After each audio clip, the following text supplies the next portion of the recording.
আসসালামু আলাইকুম রহমতুল্লাহি বারাকাতু। সম্মানিত ডাক্তার বন্ধুগণ, আজকে আমরা নতুন আরেকটি মেডিসিন নিয়ে আপনাদের সামনে উপস্থিত হয়েছি। আমাদের আজকের মেডিসিনের নাম অ্যাপোসাইনাম ক্যানাবিনাম। এই মেডিসিনটি নিয়ে আপনাদের সাথে আজকে আমরা শেয়ার করব কোন লক্ষণের উপর ওষুধটি আমরা প্রয়োগ করতে পারি, কি কি লক্ষণ, এর উপর ভিত্তি করে আমরা ওষুধটিকে প্রয়োগ করব।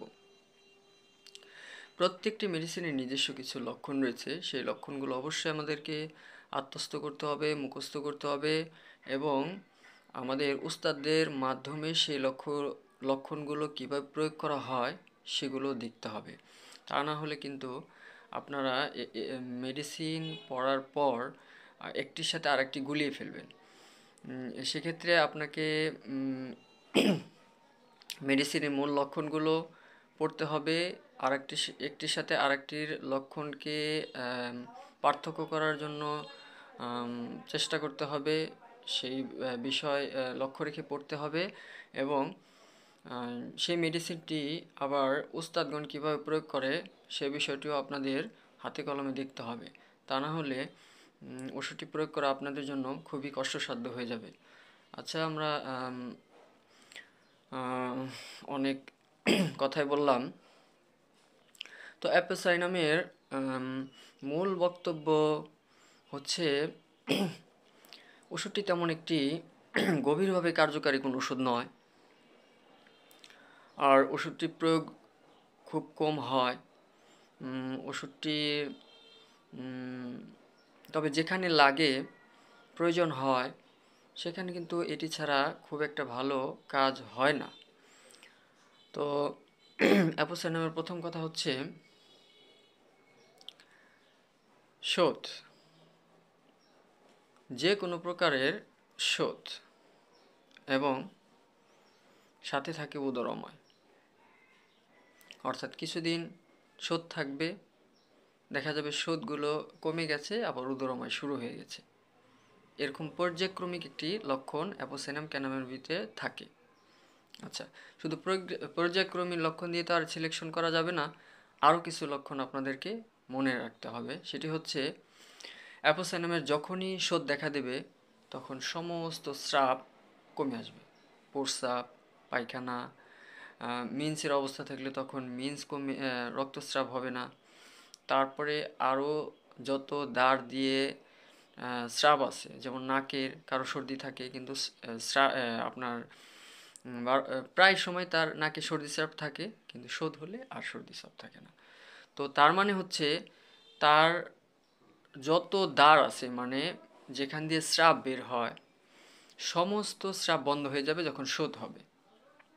আচ্ছা, আবার যদি শোথ দেখেন আস্তে আস্তে কমে আসছে, তাহলে ওই স্রাবগুলো বের হবে, অথবা স্রাবগুলো রানিং হবে বা চালু হবে। তাহলে আমরা পেলাম কি, পর্যায়ক্রমে তার উদরময় এবং শোথ। আর একটি কথা হচ্ছে তার সব ধরনের স্রাব কমে যাবে যখন তার শোথ থাকবে, আবার শোথ চলে গেলে ওই স্রাবগুলো আবার স্বাভাবিক পর্যায়ে চলে আসবে। আর একটা হচ্ছে তার শীতকাতরতা, অত্যন্ত শীতকাতর থাকে, ঠান্ডা সহ্য করতে পারে না, আর ঠান্ডা পানি সহ্য করতে পারে না, ঠান্ডা পানিতে গোসল করলে তার সমস্যা হয়। আচ্ছা, আর হচ্ছে প্রচণ্ড পিপাসা থাকবে, তবে পিপাসার ক্ষেত্রেও সে ঠান্ডা পানি খেলে তার সমস্যা হয়, বমন হয়ে যায়, কিন্তু গরম পানি খেলে তার কিছুটা ভালো লাগে। আরেকটি লক্ষণ হচ্ছে তার একটু তন্দ্রা তন্দ্রা ভাব থাকে, মানে ঘুম ঘুম ভাব, কিন্তু ঘুম হয় না। আচ্ছা, তাহলে আমরা মূল বিষয়টিতে আসি। তার পর্যায়ক্রমিক উদরময় এবং শোধ হতে পারে।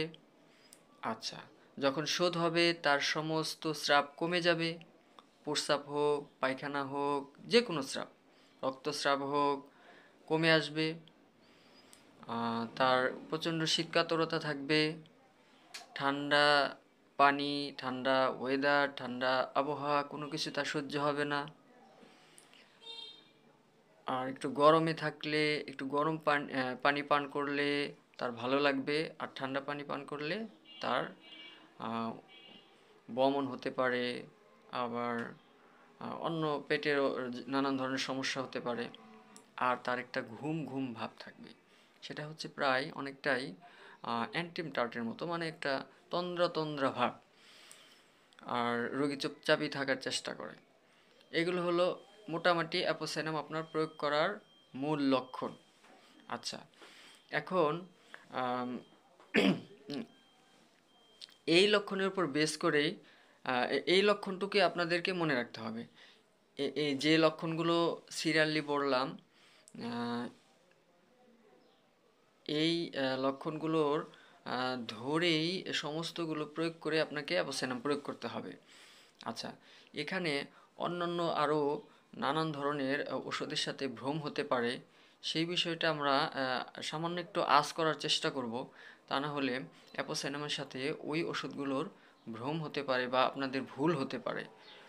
আচ্ছা, ও ও সরি, আর একটি কথা, অ্যাপোসাইনামের কারো যদি খুব দ্রুত গতিতে, ওই বিশেষ করে রোগীদের যদি খুব দেখেন নাড়ির গতি অত্যন্ত দ্রুত গতি, তাহলে আমরা আরেকটু ক্লিয়ার হব যে হ্যাঁ, সে অ্যাপোসাইনামের রোগী, অর্থাৎ তার নাড়ির গতি খুব দ্রুত থাকে।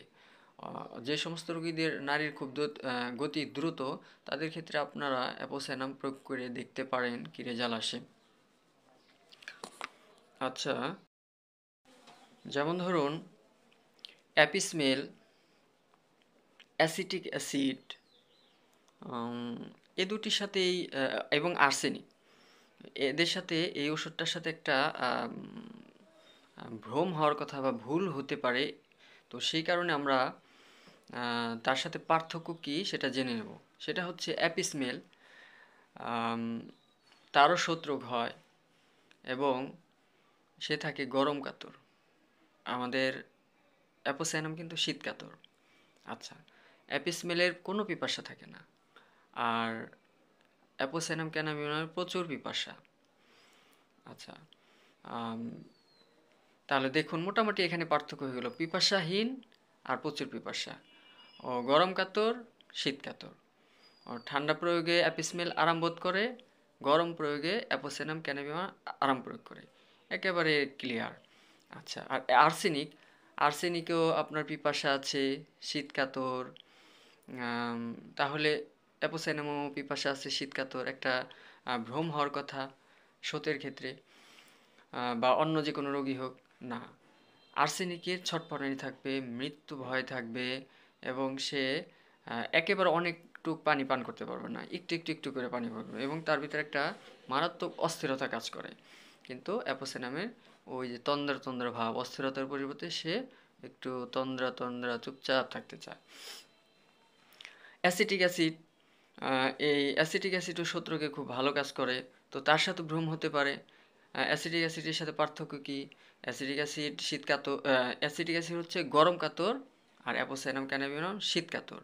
অ্যাসিটিক অ্যাসিড প্রচুর পানি পান করে এবং প্রচুর প্রস্রাবও করে, কিন্তু অ্যাপোসাইনাম ক্যানাবিনম যতই পানি পান করতে থাকুক, সে আস্তে আস্তে ফুলতে থাকে ফুলতে থাকে ফুলতে থাকে, কিন্তু তার প্রস্রাব পায়খানা ইত্যাদি হয় না। ওই পানিটা গিয়ে তার সতের সাথে মিশে সে আরও আস্তে আস্তে ফুলতে থাকে। তো মোটামুটি এই হলো আমাদের কথা। অন্যান্য ওষুধের সাথে তেমন আর কোনো ভ্রম হওয়ার কথা নয়। তো ধন্যবাদ। তো আপনারা অ্যাপোসাইনাম ক্যানাবিনামের মূল সিমটমটা আবার শুনুন। সেটা হচ্ছে সে পর্যায়ক্রমে তার উদরময় শোধ হবে, শোতে তার সব স্রাব কমে যাবে, কিন্তু পিপাসা থাকবে। সে প্রচুর পানি খাবে আর আস্তে আস্তে ফুলতে থাকবে। আচ্ছা, কিন্তু তার প্রস্রাব হবে না। আচ্ছা, আবার যদি প্রস্রাব হয়ে যায়, স্রাব হয়ে যায়, তার শোধ আস্তে আস্তে কমতে থাকবে। সে শীতকাতর হবে, ঠান্ডা সহ্য হবে না, ঠান্ডা আবহাওয়া, ঠান্ডা পানি বা ঠান্ডায় গেলেই তার রোগ বেড়ে যাবে। আর গরমে গরম সেকে গরম পড়ে গিয়ে সে ভালো থাকবে। আর তার একটা তন্দ্রা তন্দ্রা ভাব থাকে, সে ঝিমানি ঝিমানি ভাব থাকে, এবং সে চুপচাপ থাকারই চেষ্টা করে। তো এই হলো আমাদের অ্যাপোসাইনাম ক্যানাবিনাম। তো ধন্যবাদ ডাক্তার বন্ধুগণ। এই কথাটুকু আপনারা মনে রাখবেন ওষুধ প্রয়োগ করার ক্ষেত্রে। আরও বিস্তারিত জানার জন্য আপনারা আরও বেশি বেশি বই পড়বেন, ওস্তাদের সহচার্যে থাকবেন। তো এই বলে আমি শেষ করছি। সকলকে ধন্যবাদ।